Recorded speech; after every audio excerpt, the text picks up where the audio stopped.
Mahakama ya Zanzibar imeanzisha chumba maalum katika jengo hili la Mahakama Mkoa Mjini Magharibi, chumba ambacho ni chumba maalum cha kunyonyeshea wazazi wanaofika hapa na watoto wao kupata huduma mbalimbali za kimahakama, ikiwemo kupata haki zao.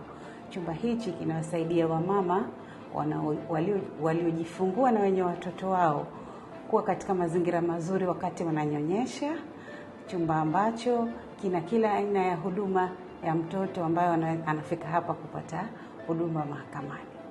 Kabla ya uwepo wa chumba hichi katika majengo ya mahakama, ilikuwa ni ngumu kwa wazazi kunyonyesha katika hali ya ufaragha, na walikuwa wakiogopa hata kuja mahakamani na watoto wao, kwani wanajua watoto hawa watakosa huduma ya kunyonyesha wakiwa hapa wanapata huduma.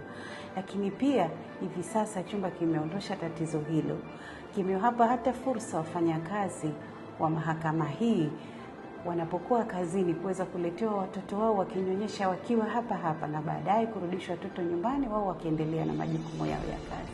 Mahakama ya Zanzibar ikishirikiana na idara ya uuguzi na ukunga Zanzibar ipo katika kuadhimisha wiki ya kunyonyesha Zanzibar, ambapo katika wiki hii wamama wamefika katika mahakama yetu kupata huduma wakiwa wananyonyesha katika hali ya usalama na katika mazingira mazuri. Kabla ya kuja huku ilikuwa nawaza mwanangu nitamwacha na nani?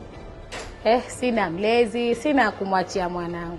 Lakini nilipokuja huku alhamdulillah, nilipofika nimekuta kuna mahakama imetenga chumba maalum kwa ajili ya wamama wenye watoto. Chumba hiki kina huduma zote ambazo mtoto anazihitaji. Kuna seti za kuchezea, kama hata mtoto akiwa mkubwa unaweza ukamwacha, kwa sababu kwanza inahamasisha, kiko salama. Kwa hiyo kiufupi kimetusaidia sana.